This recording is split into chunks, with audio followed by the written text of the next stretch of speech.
Celtic are heading back to Hampden as hat-trick hero Daizen Maeda ensured that Brendan Rodgers kept up his perfect record in the Scottish Cup after the quarter-final win over Livingston. It was a sketchy kind of performance in the day, but in the Cup, does that really matter so long as you end up in the hat for the next round? We'll discuss all of that and much more on tonight's Celtic Exchange Weekly. This is Tino, and tonight I'm joined by James and Joe as we cover all things Celtic. Joe, welcome back. Some relaxing Sunday viewing for you against Livingston. Good evening, guys. Thanks for having me back. It was not pretty from what I'd seen. Goals very, very ropey, very bad defending, but we got there in the end. It's cup football, but we got there in the end, and the win really is all that matters. Yeah, but that's the question, James. Is it just about the win, or do you always want to see something better than what we've seen in terms of performance? I think you want to see that, of course. You want to see Celtic playing flowing football every single game they play, but it's not reality. I think there's a real fragility about the Celtic fan base at the moment. Any kind of, if it's not a 4-0 win, it's a disaster. And don't get me wrong, plenty to pick out from yesterday. It was ropey and there was poor performances all over the place. But we need to look at what we're really focusing on here, and that's the league. So I've got no problem just getting yesterday in the bin, in the hat, draw tonight, whatever it is, and then just move on. So no issues for me.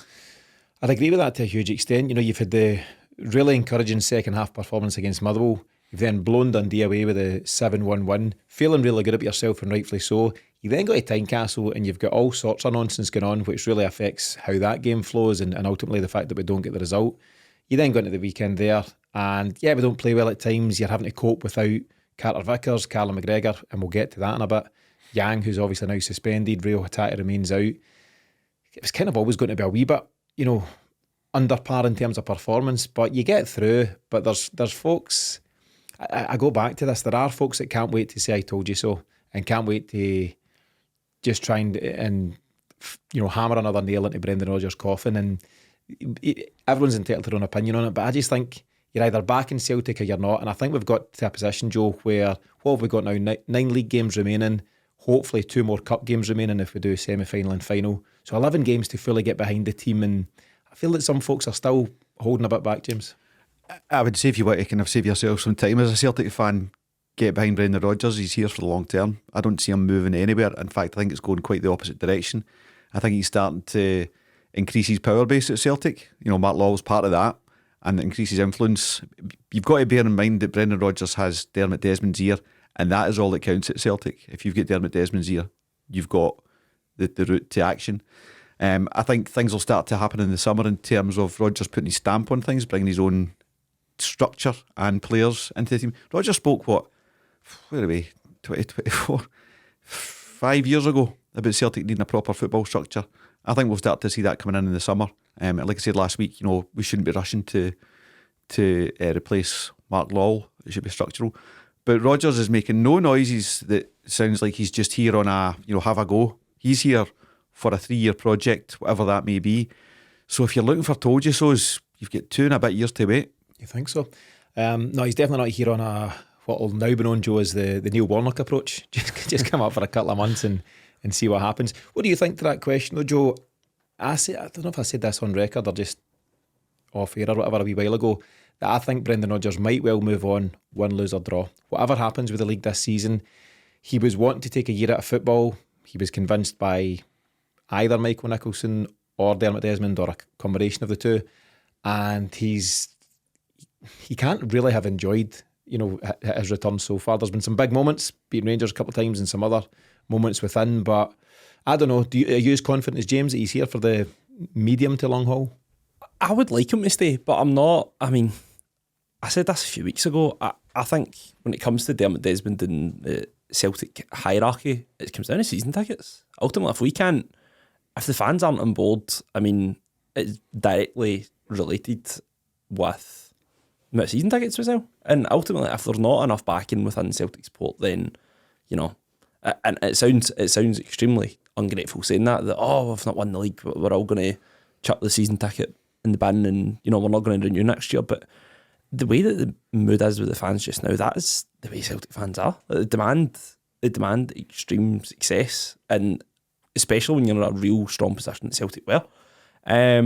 But I want him to stay for the long term. I think he's got credentials as a coach that make him stand out for anyone else that we could get. Now, again, you could throw in the Ange curveball that we didn't know who Ange was, but I've seen people commenting that they want Rodgers in the bin now, and they want him out for the rest. They want somebody else in for the end of the season. Sack him now. Whatever. I don't see who you could bring in to sort of steady the ship and make things better. Yeah, maybe so.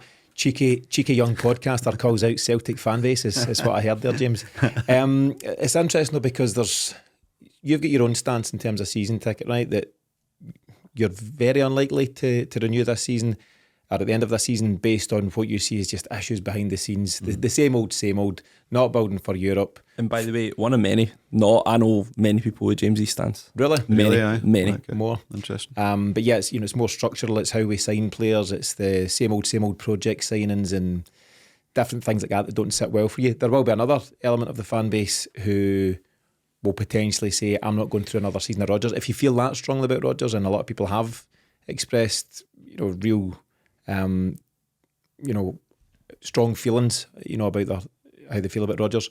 If they feel that strongly, then they might give their season ticket up on that basis, and that would be a higgledy-piggledy situation where the club are losing out because of manager and their structure and different things. But ultimately, we've discussed this previously when we went into depth, James, there's so many fans waiting for a season ticket that it may not have an impact.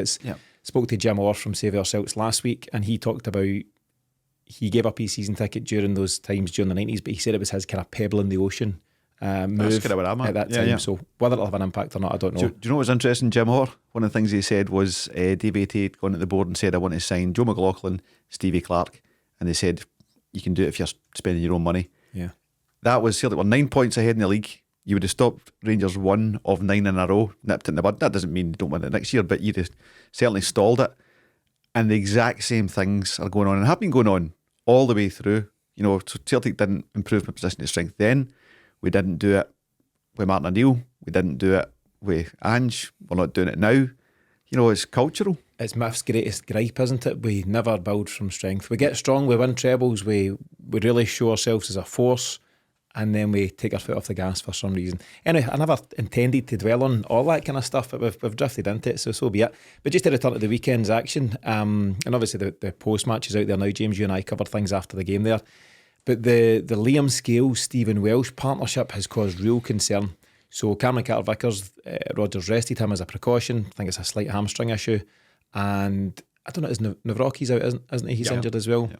Obviously Lagerbielke's somewhere, he was on the bench, wasn't he? But how do you feel, Joe, about the Liam Scales-Stephen Welsh partnership, particularly with what we've seen yesterday? Well, Lagerbielke's definitely not injured because Alistair Johnson was playing tennis with him this morning, as according to the social media. So, he's clearly not getting any...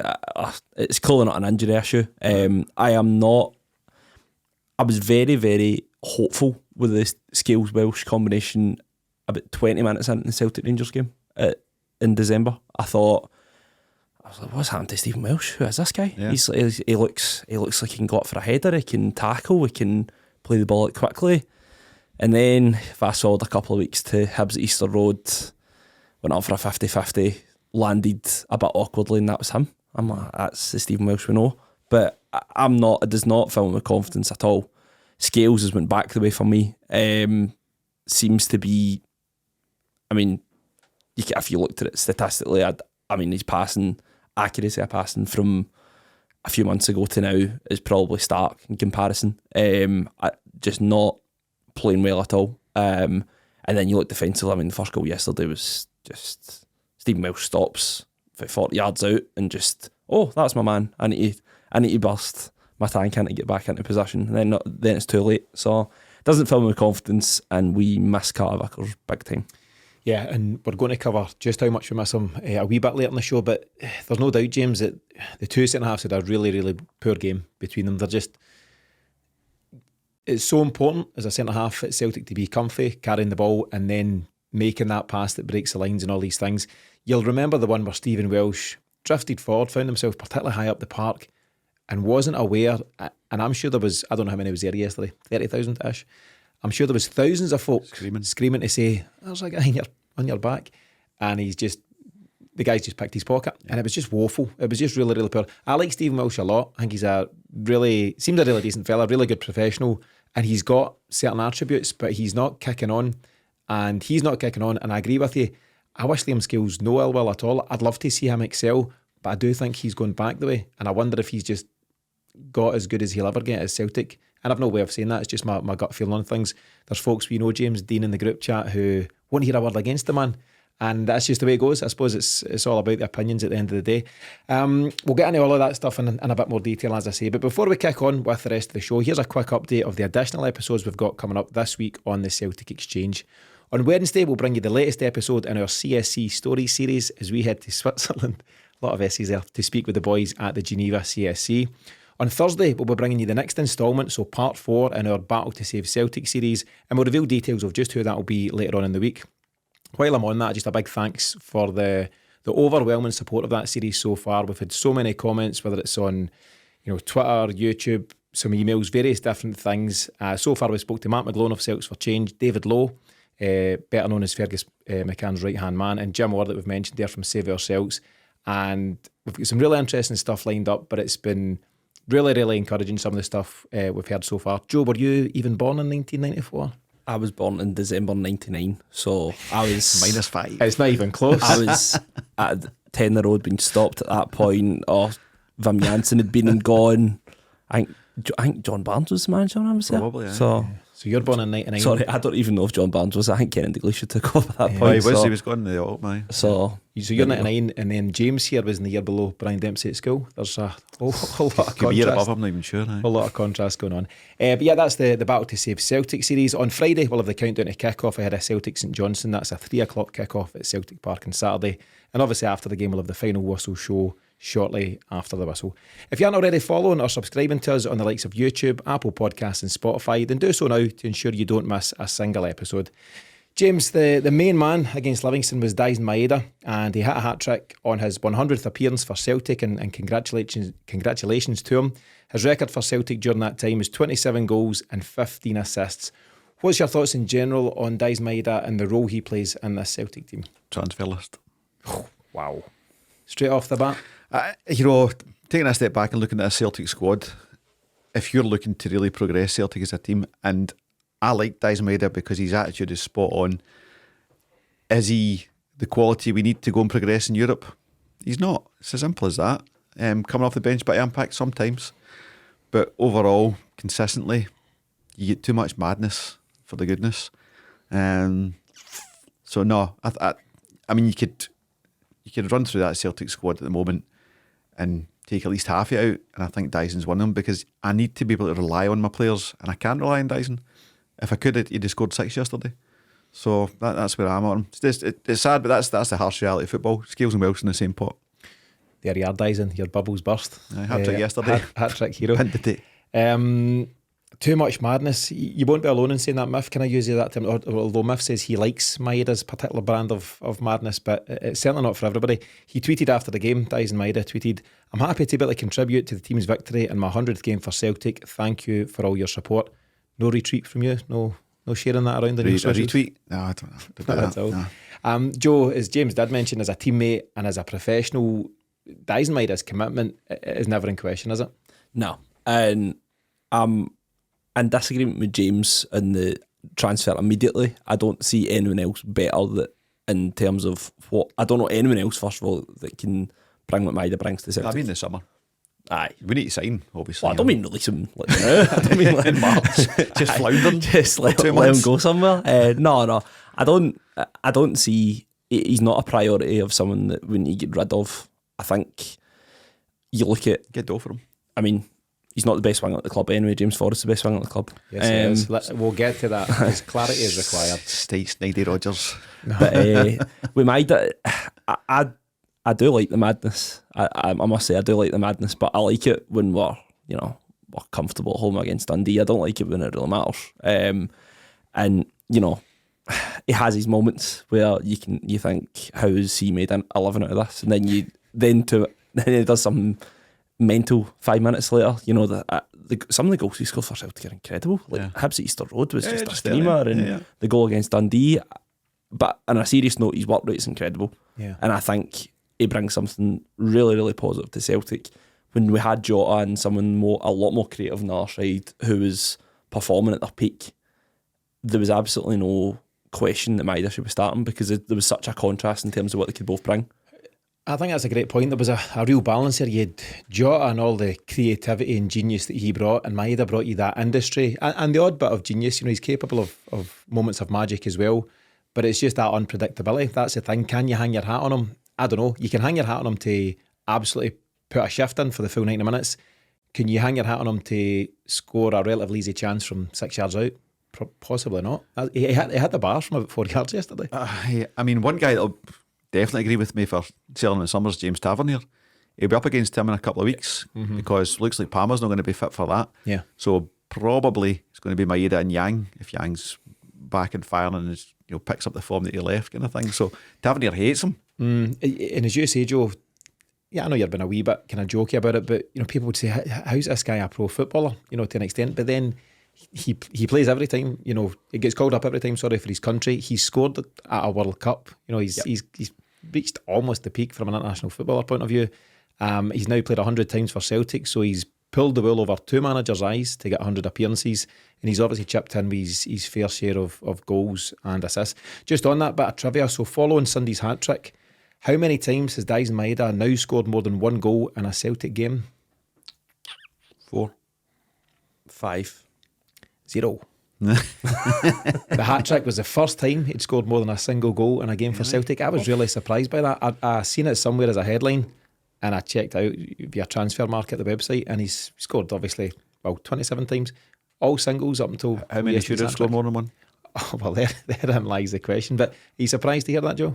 Very surprised to hear that. I'm thinking when it's been proper handball flying, era, like we were winning 5 or 6, and given they started every game, putting 2 and 2 together.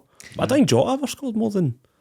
I don't ever remember Jota scored more than a goal a game for Celtic, so it's maybe not that much a surprise. Scored a couple against Aberdeen. It shows you how much goals we had in the team. Aberdeen.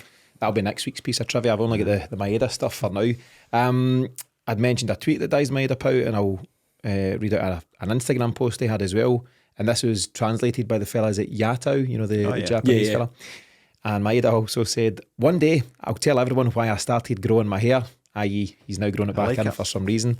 He says, "By the way, the last time I shaved my hair with a razor is 14 days ago. Pay attention to my hair." So he's a hairy man. Big question, Joe. Do you prefer bald Maeda, or are you digging the new look? I'm for as long as he's playing well. Whatever. I'm liking. Get the I'm ponytail liking it. Do it. You do you, my man. You do you. That's that. You do you, my man. James, do you have any comments on his new look? It's not a big issue for me. It's just it takes a wee bit of getting used to for me. That's the only thing. And there must be a way. I don't know if it's a what do you call it, like a superstition or something. But there's a story coming. He's obviously put the teaser tweet out there, or the Instagram post. So we'll find out in the coming weeks. But no, just the final point on him.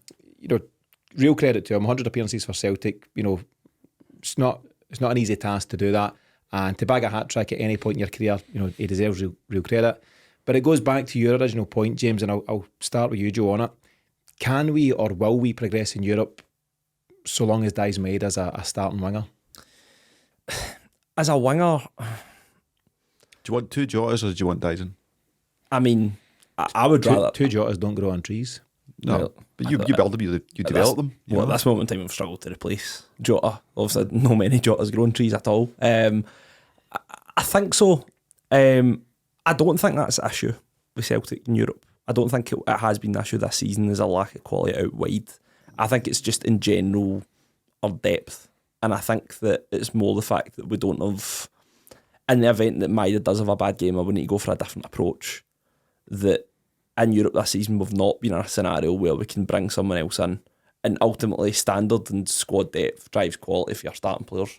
There needs to be, it's the same any sort of any football team, that you need a strong squad, because ultimately the guys you're only as strong as your bench, really, in a sense. I think that is more of an issue. And you know what, I always use James Forrest as an example. When some of the best football James Forrest ever played for Celtic was when Patrick Roberts was here. Yeah, it's often repeated. Just while I remember then, so Brendan Rodgers was quoted, and people have clipped it up after the game as saying, blah, blah, blah, credit to James Forrest, he came in, showed a bit of something, he's our best winger. And then goes on to say, but time waits for no man. So he caveats it, but people have just cut it off at that point. What he's really doing is he's bigging James Forrest up, and you're right to do so after he comes in, but he's putting the brackets after it by saying that. Is he also having a wee bit of a, how bad is my recruitment team, that the guy that has been here for 20 odd years? Who knows? Maybe he's been a bit cute with it, but maybe. James, it'll be the second in a week if he's done it. True. Same question as I put to Joe there. I think I know your answer, but will we progress in Europe if Daizen's a starter? No, it's as simple as that. If we have ambitions to do anything in Europe, I think Rodgers does. I don't know if Celtic do, but if we do as a collective, then no, you need to upgrade across the board, and Daizen's one of them.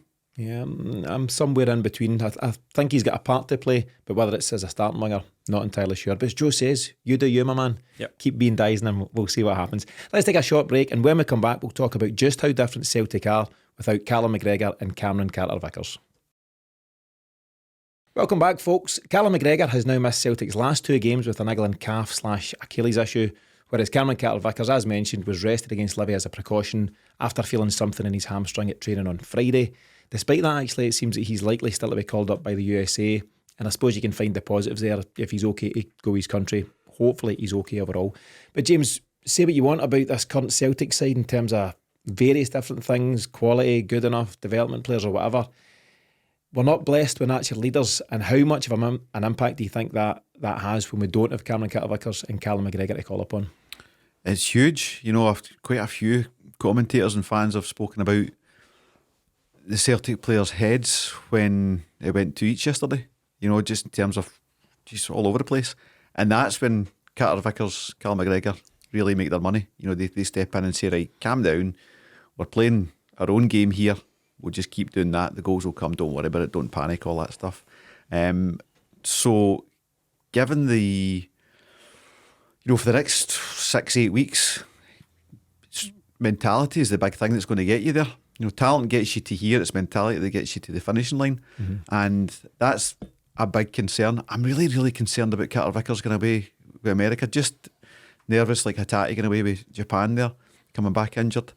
I don't know, should Celtic not be saying this guy's been on and off injuries, we're going to just rest him up, and we want him to take it easy, we don't think he should be travelling. I don't know how much power they've got in that relationship, in terms of the way football's changed. If the international says we want him, you get him. It can depend how much trust there is between the different bodies. So they might say, we know he's struggling, but we want to take a look ourselves and put our doctors on him and check that out. I think they've got a couple of qualifier to important games from what I believe. Final. It's like, I think it's, I've seen it right on Twitter. I still follow that Dan Olowitz, the boy that was a Japanese guy, but he's American, and I thought he was Aussie.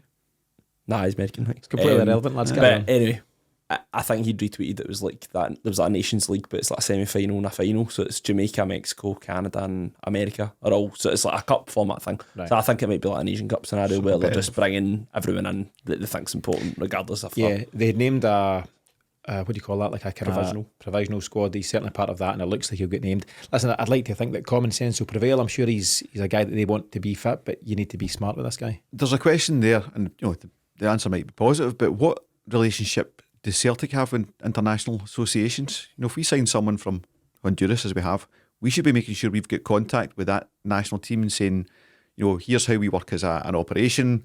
If there's an international call-up, let us know if you need any data, blah, blah, blah. Just so that there is a relationship when a Carter-Vickers situation like this comes up, or Hatate, which was pretty similar, and you can say, listen, we work together on this, we'd rather keep him. And if you've got that contact, you've got that existing relationship, it's much, much easier to get a yes on that than, I'm the Celtic guy, I don't want my player to go, I beat it. That's what I was saying. It depends how much trust there is between Celtic and the US and the various other nations that our players represent. So you just like to think that common sense is applied, because he's clearly struggled this season. He's missed, I think, now 10 games through his recovery. And relapses as well. From his bigger issue. So hopefully there's no big concerns there. You lads will have heard the rumours doing the rounds about Callum McGregor. So it's... And we know how these things start, and it starts as a tweet and there's a WhatsApp and all that stuff. But there's lots of folk have been saying they've heard he's out for the season, and it's a bit of scaremongering, isn't it? But there's quotes from Brendan Rodgers basically saying that the results, he had a scan last Wednesday, Callum McGregor, and the results at this moment in time are inconclusive, and they're just playing it day by day. He obviously didn't feature at all against Livy. He won't feature at the weekend, and he won't travel internationally. And that's a decent bit of time to recover. But there's no doubt it's a concern, Joe. I thought against Hearts at Tynecastle, when all hell was breaking loose, that's when we really missed his leadership. Yeah, I think so too. And I mean, it's not even leadership. I mean, he's a phenomenal player. I mean, for what we do, I mean, in games against Rangers, I mean, you can draw comparisons with Scott Brown. For me, Callum McGregor's a much better technical player than Scott Brown ever was. It's Callum. I think Brownie would admit to that. Yeah, but I genuinely do. I genuinely do think so. In terms of if we're ever needing a goal, if we're trying to protect a lead all round, I would rather have Callum McGregor on my team than Scott Brown. But that aside, I think that it's a massive loss if he is out for the season. I'm taking it very lightly because I would rather hear it from the horse's mouth before jumping to any conclusions for my own mental health above anything else. But yeah, I think it would be a massive loss. And, if it is scaremongering, I really hope it is. But it doesn't miss a lot of football. And the fact that it seems like the type of player that would take a lot to sort of knock any sort of stuff out of him or stop him from playing.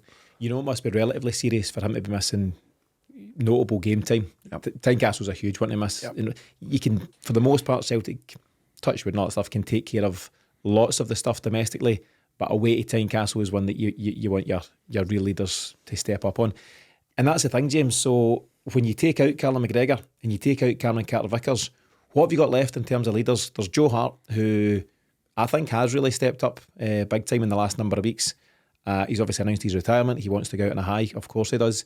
He made a huge save at 2-each against Livy, and you just don't know what would have happened if he hadn't done so. So credit to him for that, because you're doing nothing for long spells in these kind of games. Celtic had 77% possession, and then you need to spring to life. So credit to him there. But generally speaking, he's been a leader since he joined the club. So this is him, coming towards the end of his third season, and all credit to him for that. But that aside, James, you've maybe got a couple of other figures. I would put Alistair Johnson in the leader type bracket. Greg Taylor, these guys have got a wee bit of bite, a bit of determination, but when the chips are down without the key figures in Callum McGregor and Carter-Vickers, I think we struggle to rally, regroup and refocus. Yeah, we do. And it, circles back to improving from a position of strength, from not kind of having a recruitment team switched on to what the manager needs. That's we are where we are. So, these are things we need to fix in the summer, but there's no point really kind of getting into too much detail now. It's just about asking guys to step up. I don't think we're going to get that from Bernardo. I think we should be seeing more of it from O'Reilly. I know he's a kind of quiet player on the pitch, but he can lead by example. Iwata doesn't strike me as that yet. Maybe a communication side of things there as well. It's not Welsh, it's not Scales, as much as they are, big physical guys. It's Hart, Johnson, Taylor. I don't really see much else in terms of leadership material there. You wonder, Joe, when Celtic are signing players, obviously there's set criteria. Is this guy, you'll have seen the thing actually last week. It was Stephen McGowan that revealed on Graham Spears' podcast what he's been told is the criteria when Celtic were signing players. Age bracket 19 to 23, preferably with some sort of international experience, either at senior level or under 21. Ballpark 10k to 18k in wages, and price point under £5 million. That in itself is a whole other podcast if you want to debate the merits of doing so. But what you've seen from Celtic's 7 permanent signings in summer, the various guys that we know about, Palma, Lager, Bielka, Kwon, Yang, etc., they all meet that exact criteria. Right? They all fall right into that bracket, which is fine. But there's another part of the criteria that you wonder if they consider in terms of what's the personality of this guy? Can they lead? Do they have the strong mentality that's required at Celtic? Do they have the mentality? We had a wee laugh before coming on air here. At what point am I going to bring up the Mikey Johnson stuff? Because I'm such a huge fan. It's now. Here it is, folks. But I'm not going to dwell on the Mikey Johnson thing, but there's a question mark over Mikey Johnson's temperament and mentality when it comes to play for Celtic, because he's down in what I would call the low to no pressure championship, and he's flying. He's got 6 or 7 goals and brilliant goals as they are, but it's a whole different kettle of fish when you're down there playing against, QPR and Cardiff and all that stuff than when you're up here at Celtic Park. But you wonder how much the mentality thing comes into it. We heard often Ange speaking about when he was looking to sign players, he basically gave them a bell. What's the chat here? What's your drivers? What's your motivation at this stage in your career? Is it money? Do you want to win trophies? Do you want to eventually make it to the English Premier League? Whatever it might be. And I think even just, I don't want to hark back to the summer transfer window, but look at all of those guys in isolation. The 7 permanent signings, plus you had Nat Phillips and Bernardo in on loan, but take the 7 permanent signings. Any leaders in there, regardless what you think of them as footballers? Navarocki might become a leader, but am I just saying that because he's a big centre half? I don't know. Is that lazy of me? I don't see it from any of the rest of them. But that's typically something, that there are outliers that are leaders from 10 years old onwards. It's just in them. It's innate. But most players that become leaders, even looking at the likes of Taylor and stuff, he's become a bit of a leader type in the last couple of years, not when he arrived at Celtic as a younger player. So if you're signing guys strictly under 23, the chances of you having leaders are low. If you go for a couple of the guys between 23 and 30, the chances of you having leaders experience is a big thing because you know what you're doing and you can back yourself up. So when you're asking the others to come with you, you know the road you're going on. The transfer strategy is fully flawed and has led us to a situation where you lose 2 key players and you've got no leaders in your team. I mean, the hits just keep on coming for the recruitment team. Yeah, they do. To be fair, the people who set the strategy for the recruitment team, let's be fair. Okay. But Joe, there's obviously far more chance when you sign a guy at 24, 25, 26. They've got that experience, that confidence that comes with age. What age are you now? I'm 24. I remember you as a 21-year-old. You're a bit unsure of yourself, but look at you now. I know. Flying. But it's a bit of life experience, it's a bit of confidence. It's, you've got games under your belt, you've maybe travelled to different countries, and it's probably unfair to expect that of a guy at 19, 20, 21. Yep. And ultimately, if that's all we are signing, you're not bringing leaders into your team. So it's not just about what these guys bring technically. Are they a goal scorer? Are they a great defender? There's a requirement at Celtic, not for every player, but you need to sign some leaders or at least some potential leaders. Otherwise, you get left a bit short when the chips are down. Well, I mean, when you're saying about that criteria, I mean, when probably Ange's first 2 windows, I mean, we were signing guys who were majority over 25. So again, that's just to your point about natural leaders. If it comes with age, then I mean, we were definitely hitting it then.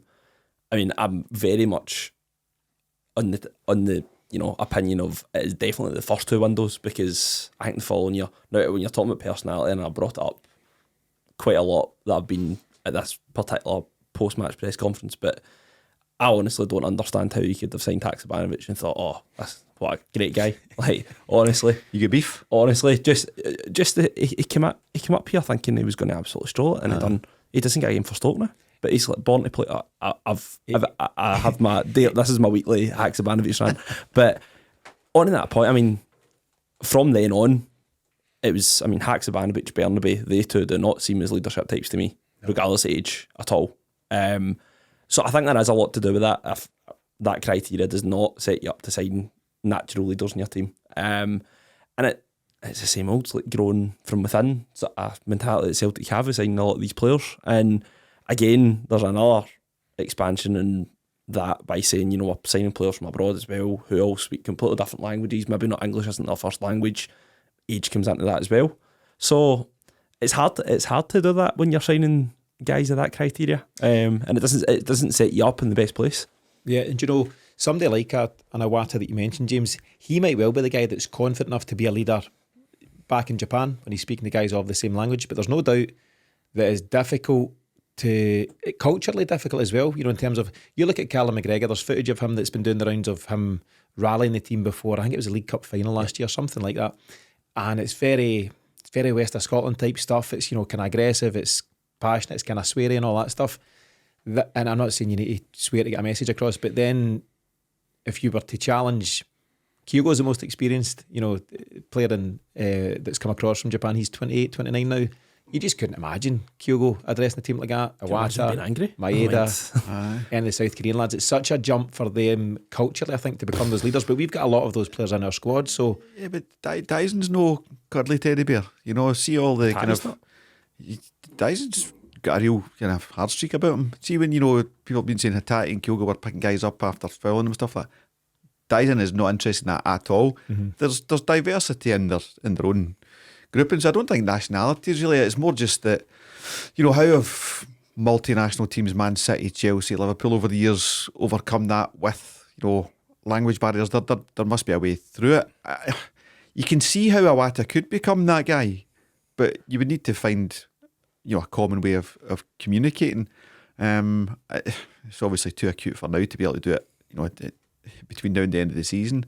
But no, I wouldn't have any issue with anyone, wherever they're from, whatever language they're speaking, as long as we're able to make it work, I think the big thing's age, though. I think that's the main reason behind player. Now, I say age, I think it's experience. And I say age because you assume with age that they've played less games, but if you're 18, 19, you've played a lot of professional football. I mean, you grow up a lot quicker.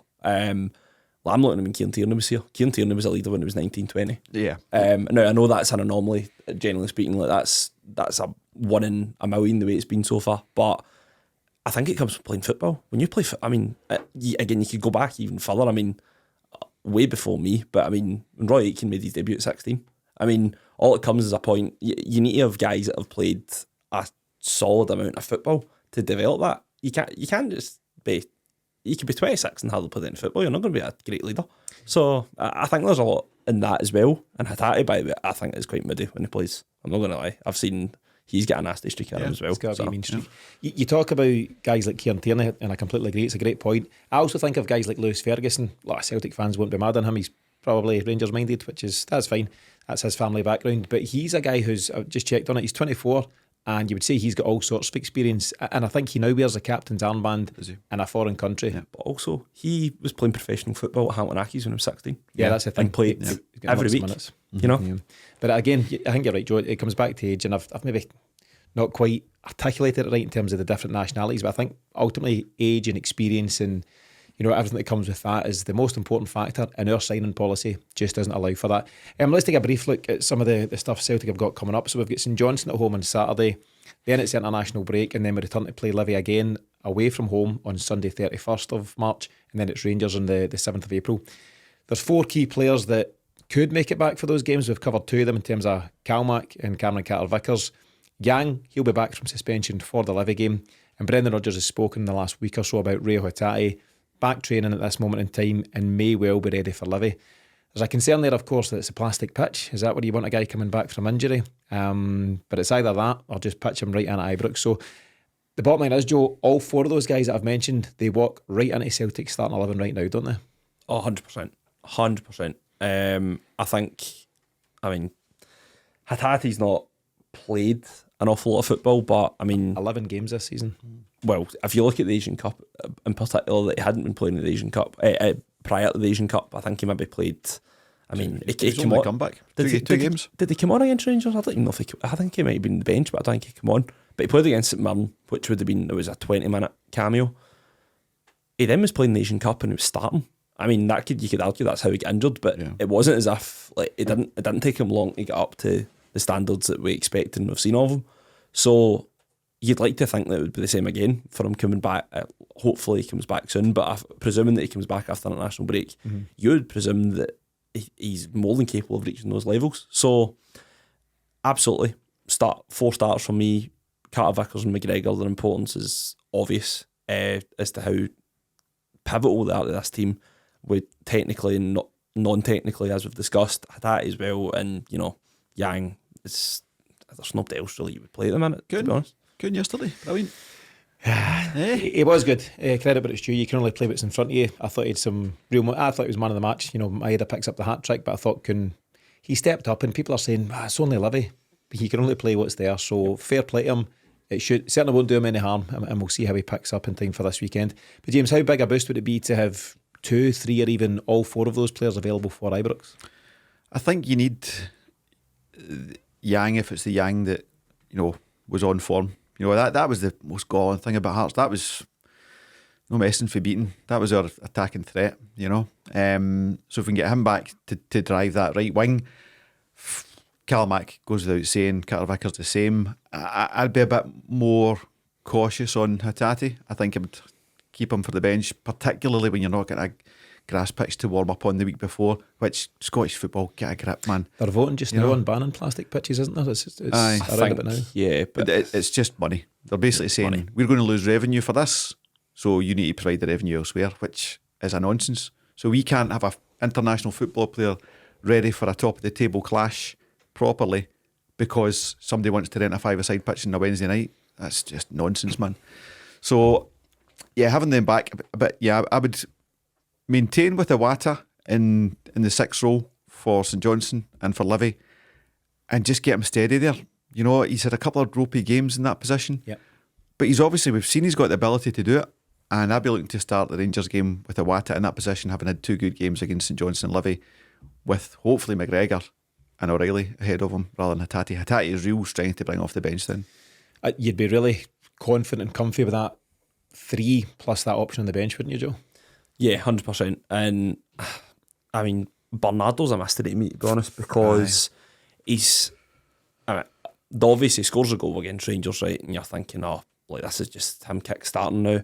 I actually thought out with that he played really, really well. I mean, on the ball, he was real strong in the tackle, real dig, was playing with pace, urgency, which is something that sometimes I suppose Matt O'Reilly doesn't really have. I think just the way he's nature, he's a bit more pressing, but not dig. Not dig, not maybe playing with a great deal of pace. Creatively, still a very effective player. But Bernardo, I thought, that's something a bit different. Followed up with St Mirren away, played really well, and then ever since then, he's just. I mean, I don't think he's really made it past half time in a lot of games. He's been hooked at half time more than anyone else I've seen. For whatever reason, instead of taking that boost around about Christmas and New Year when he was playing really well, he's regressed for some reason. You know, the manager starts to trust him, starts to play him a few games in a row. I thought he missed a really decent chance against Livingston. Actually, he get put in at a slight angle, he kind of turn and volley, and he's not even getting anywhere close to target. He's a confidence player as well, though. I mean, this is the thing, and it could be a case of a confidence player. Rare for a certain midfielder, to be honest, to be a confidence player, but I mean, he's come after that. It was the winter break that really probably didn't really do him a lot of favours, because it was just starting to pick up that momentum. So, and he's, I suppose, to give him a bit of cover, he is just 21, and maybe that's the inconsistency that comes with being that age. Joe, he's no Matt Clark, I'll tell you that, but that's that's a separate centre mid that we all know and love. Okay, let's take a short break, and when we return, Joe will be bringing us this week's Mystery Celt. Welcome back, folks. Joe, we'll come to you in just a minute for this week's Mystery Celt, but before we do so, let's take a quick look at last week's, which was provided by James. Clue number 1, I have 18 caps for my country and 2 goals. And as you say, that clue never helps, but we'll go with it. Clue number 2, I made my senior debut in football for English side Rochdale. And clue number 3, Gordon Strachan signed me for Celtic in 2008. You did give us a couple of bonus clues, including the fact that in 5 years at Celtic, I made 66 appearances, I think this is league appearances, and scored 9 goals. Joe, I know you're busy digging out this week's Mystery Celt. Did you get this one last week? I did get this one last week. Did you? I did. Name of? Paddy McCourt. Paddy McCourt. The Derry Pelly. So he signed in June 2008 for 200 grand from Derry City. He left Celtic on freedom of contract, 5 years later in June 2013, having won 2 leagues, 2 Scottish Cups and a League Cup. James, your thoughts on Paddy McCourt? It's funny, it harks back to what Joe's saying about, guys like Lewis Ferguson playing senior pro, 16 years old. I thought McCourt was an outstanding footballer. Just what you love to see in a footballer, just wants to take the ball and run with it. Doesn't really need anyone else, can get through them all, score goals, and we saw several of them. But he got into pro football quite late, I think, in terms of getting up to the level that his talent really deserved. And with that comes inconsistency, comes wee knocks and niggles, and you don't really have the tank for 90 minutes and stuff. So I think that's all that went against him is when he actually got into senior pro football. But in terms of natural talent, yeah, he had it all, man. And on that, Gordon Strachan described him as one of the most naturally gifted footballers he's ever worked with, and high praise from a guy with Gordon Strachan's experience. But your own thoughts, Joe, was he a favourite of yours at the time? Did Gordon Strachan say he was the best winger at the club, or was that just a Brendan Rodgers? Brendan Rodgers. See, with Paddy McCourt, I actually, we only ever really used to come off the bench. I just used to start laughing when he came on. I always found it quite funny, because it was one of those guys. He would be a ridiculous fives player. He must be honestly one of the best fives players you could ever come across, just with how good he is with his feet and whatever. But I mean, the way that they talk about, I say this on a very, very small scale, but see the way that some people talked about Jimmy Johnstone and saying about people used to start laughing when he played because he just used to just skin a guy and then skin him again, sort of thing. Paddy McCourt did that with a lot less fitness in terms of being able to be resilient with injuries and whatever, but he was one of those guys who he was always going to be a fan favourite, and when the Celtic fans are begging you not to sell him, that's always a good sign. As the song goes. But mercurial genius, that's the kind of term. And of those goals, as I say, I think it was 9 league goals, maybe a couple of more cup goals.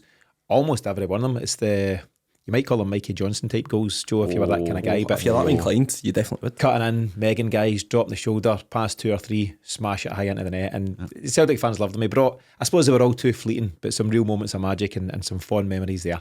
Okay, Joe, let's go for it for this week's Mystery Celt. Okay, this is, as I reminded you earlier on, this is to maintain my 100% record. I wrote the specs on, I can't read you. Keeping in mind, folks, the last one Joe gave us was Lassad. So that's the kind of levels we're looking at here. Very important figure in my childhood. I was only 12 in Lassad. Right, so, okay. He's up to 4 in the morning looking at Celtic almanacs and stuff. Okay, so clue number 1. I made over 58 caps for my country. Helps nobody. Just throw a name. Rubbish Throw a name. clue. Throw a name. Scott Brown. Samaras. Clue number 2. After leaving Celtic, I'll rephrase that. In between spells at Celtic, I've been managed by 2 ex-Celtic players, but neither of these were Celtic managers. Let's try and work that out. Oh, yes, a lot to So unpack there, he played in 2 spells at Celtic. No. So in between, so he was at Celtic. In between his spell at Celtic, he was managed by 2 ex-Celtic players. I don't get it. So he played for Celtic. He Before played he for went 2 to other teams, or he played under 2 other managers, and then went back to Celtic. Yes? No. Oh, wait a minute. I'll rephrase it. Rephrase it so we can Just understand just before he joined Celtic, he played under Right. an ex-Celtic player. So not between, but either side of his Celtic Either side. spells. That's exactly He what- was managed. He was managed by 2 former Celtic players. Yes. Got you. Don't know. Clue 3, please. I've scored 15 goals in British football for British football clubs. 1 was against Rangers, 1 was in the Champions League, and 1 was in the English Premier League. Absolutely no clue. Is it Lassad?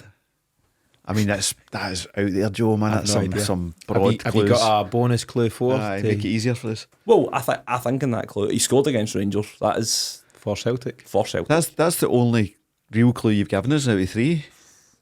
Name a player that scored against Rangers for Celtic. Your Mystery 50 Celt. caps for his country. And then Chris Commons? No. I don't know. Any bonus clue for us? Make it too easy. centre half. Centre half. Stephen Presley. I don't know. I'm still trying to work out the clues. To be honest with you.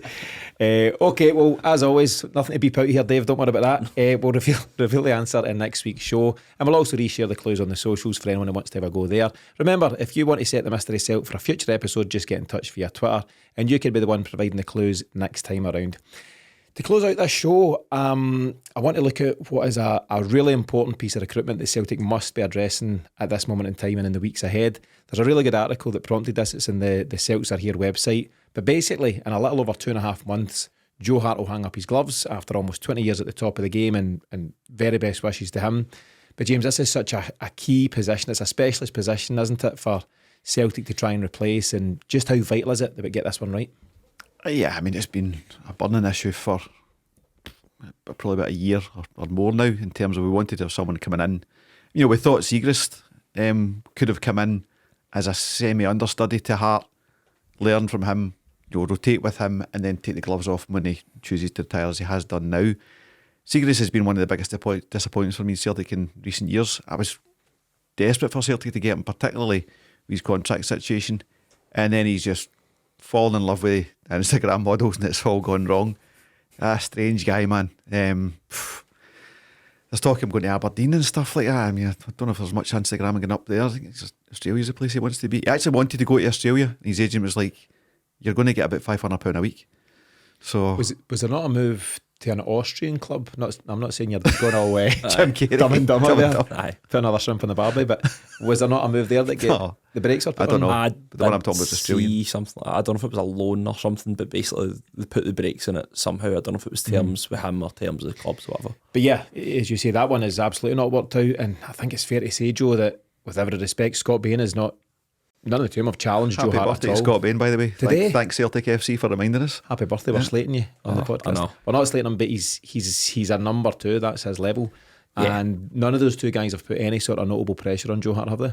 I mean, I think Scott Bain's settled in the fact that he's number 2 and He's comfy in that he's role, isn't comfy in that role. He'll come in and do a job when you need. Yeah, and I think, I mean, He's number 3, by the way. Celtic need a Hart replacement and a number No, it 2 should be, and Bray's number 3. And I think he's okay with that. 100%.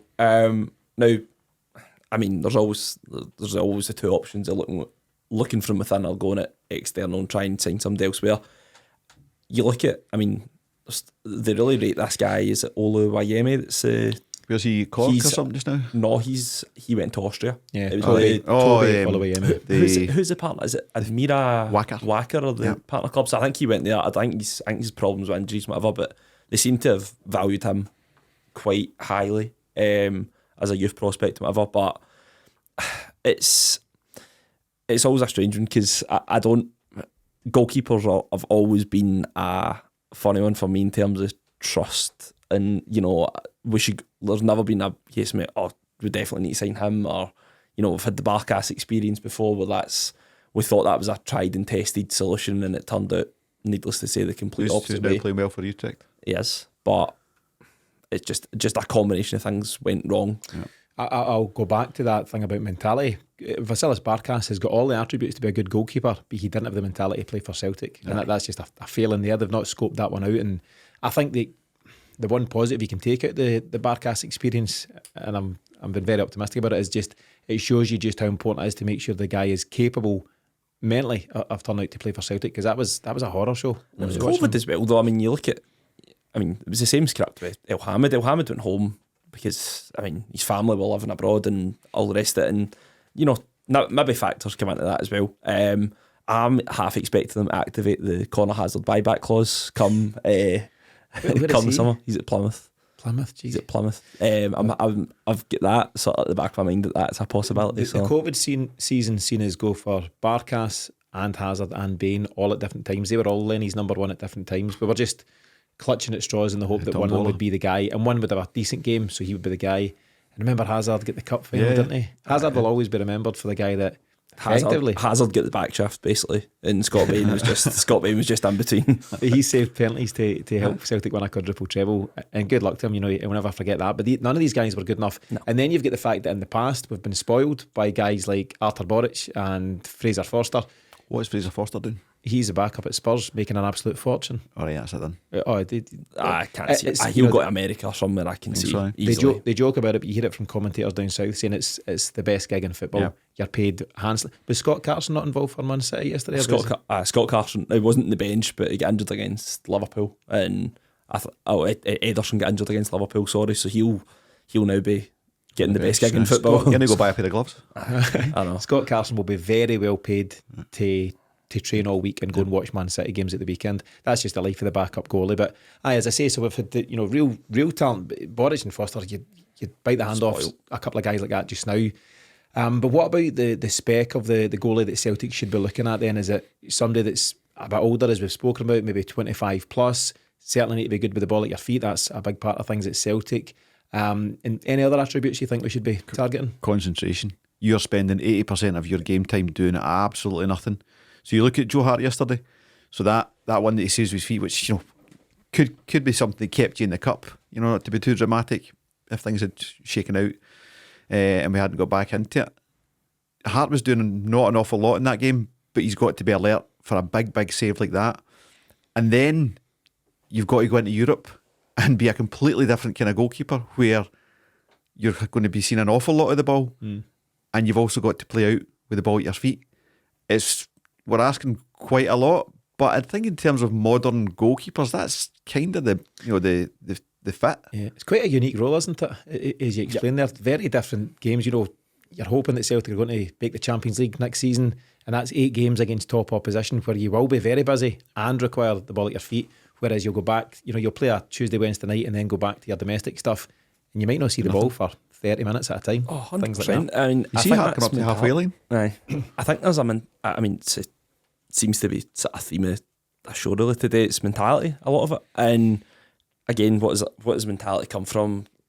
A lot of it's experience. You look at, again, like a Joe Hart, where Joe Hart's, albeit hadn't played a lot of football really recently prior to joining Celtic, but he'd a Celtic experience similarly at Man City, where he was playing in teams that they were winning most weeks, where there will be an occasion when they are playing a top 6 team, or they're playing a tricky team out from home, where he will have to be called into action. But there'll be some weeks where he's not really tested at all. So there's a case of that might be the criteria, but how many of them do you come by, really? Like, there's not many out there. It's such a specialist position. But yeah, Joe Hart, he's nearly 20 years in the game, 75 England caps. He's got all the experience and mentality that you'd hope for of somebody, stepping in for Celtic.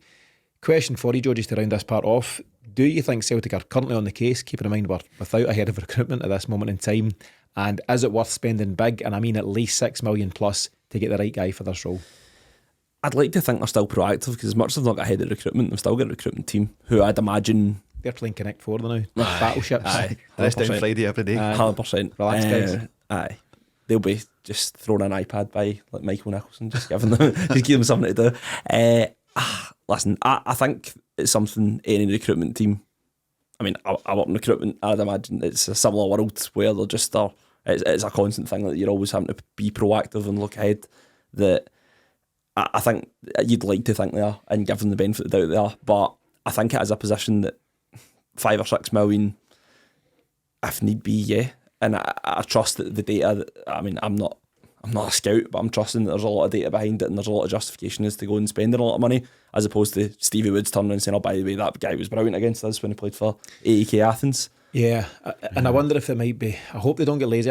There's guys around Scottish football that are decent. I think Kel Roos at Aberdeen's decent. There's a couple of others, doing the rounds, but I hope they don't just get lazy. The Siegrist one, you could argue that was lazy scouting. He was on your doorstep. He always impressed against Celtic, but it's not worked out at all. It was a shot to nothing. Free transfer. We can't afford the shot to nothing. We can't afford just to take a guy for a couple of million and hope it works out. You might get a talented guy down south, read him a contract, hungry, point to prove, potential Champions League. There's a whole number of reasons why a guy would want to come here, but just in general, it's really important that Celtic get this one right, and hopefully they've started doing their homework. Do you, it's all kind of paper talk and stuff like that, but do you see Celtic going? I mean, I can see Rodgers wanting to go, but to go and spend 15 million on Kelleher and match the wages, not match the wages, but give wages of like 50 grand a week. I'd be amazed. I know, but see if we want to not happening. Make a paradigm shift as a club and step in to the Champions League proper, this new format. Got to win league first, but if we do, then is that not required anyway?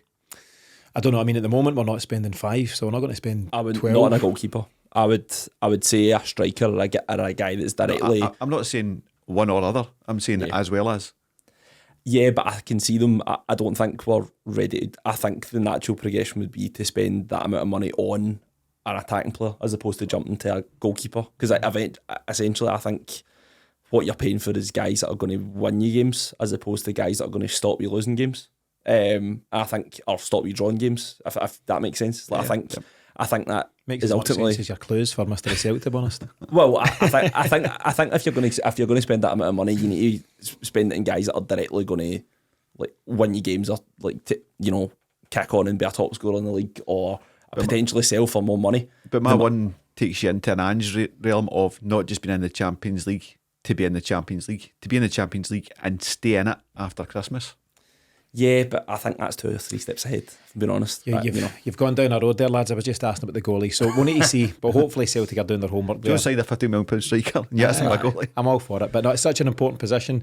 Joe Hart's been great, and obviously we wish him the best when he does eventually hang up the gloves. But it's so important that we make the right appointment there. Just a couple of other wee bits of news, nothing to dwell on as such. Bernabe, of course, it moves on. He left the club on loan last week with an option to buy. He's gone to Internacional in Brazil, and people were kicking up about the fact that we just don't have cover. That's a move that can go back to bite us. I think giving Bernabe any more minutes at left back is madness, because he's proven such a weak defender. He's got some stuff going forward. He's got a trick and all that stuff, and he's got some kind of stuff on the wings, which is fine. When he's that far up the park, he can't really cause you damage. But as a defender, and the most recent example being against Kilmarnock when he just forgot how to jump at the back post, he was starting to cost us every time he featured. I'd far rather you slot Liam Scales across or Tony Ralston on his wrong side. They would always be ahead of him for me. So again, we've talked about recruitment and we don't want to hark on about it, but it's just another one that's absolutely not worked out. Puzzling signing overall, to be honest with you. Ange signing. Certainly on Ange's watch. Ange pushed. The recruitment team said no, Ange said I want him. That is the chat on that one. Joe, any kind of quick comments on Bernabe before we wrap things up? He's not left back. That's my... I think he's a winger or attack. I think he signed as a winger for International. Aye. Sign for them, he's isn't not- it? Yeah, he's on the roster as midfielder. Or potentially, I think it would be good in a team that play a sort of back 5, back 3. Yeah. I think he's that type, but I don't think he's overly defensive minded. We'll see if we can tune into some Brazilian football in the coming weeks and see exactly what he's all about. But no great loss. It's not worked out and we need to move on. Joe, I'll come to you for your final comments for the week. Important yesterday to get through. I think that was always the main thing. Get over the line, regardless of how we play, who we had available. Just get over the line, win. We scored 4 goals, albeit maybe not played the best. I think what is going to be season defining is, in all honesty, who we have available. If Callum, McGregor and Carter-Vickers and all the rest are out for the foreseeable, then we're going to struggle. If they're back, I think we'll do okay. So only time will tell. But my opinions in the rest of the season are very much reliant on that. Okay, fair enough. James, final word goes to you. Just, I suppose, another call for fans to really get behind. Everything at Celtic at the moment. The manager, the players. We've got to give everything between now and the end of the season. I mean, I think we need to step back to our mentality post Dundee game. The Hearts game, you just need to write that off because that was all John Beaton. The cup game is the cup, it's not the league. We're going back into the league now, but it's really, really important. If you look, I don't recommend it, but if you look at the comments in our post-match video yesterday, it's a bin fire, man. On YouTube? Just like, there's a bit of, same as you, Dave, like, get him out now, replace the manager for the next 2 months, which I don't think is for me. In fact, I know it's not for me. So, we need to rally behind Rodgers, the team, whatever. Getting this title would be so sweet, and it's not going to happen if we're disparate and all pulling in different directions. So let's get back to league business. Yeah, I'd bill for that, and you can reply to those YouTube comments when you get a chance. So that wraps things up on this latest episode of the Celtic Exchange Weekly. Thanks to Joe and James for joining me, and thanks to you for tuning in. Don't forget the additional episodes we'll be bringing you across the week, including the Battle to Save Celtic, our CSC stories, as well as our pre- and post-match shows for Celtic v St Johnstone at the weekend. But in the meantime, as always, thanks for supporting the Celtic Exchange, and we'll see you again soon.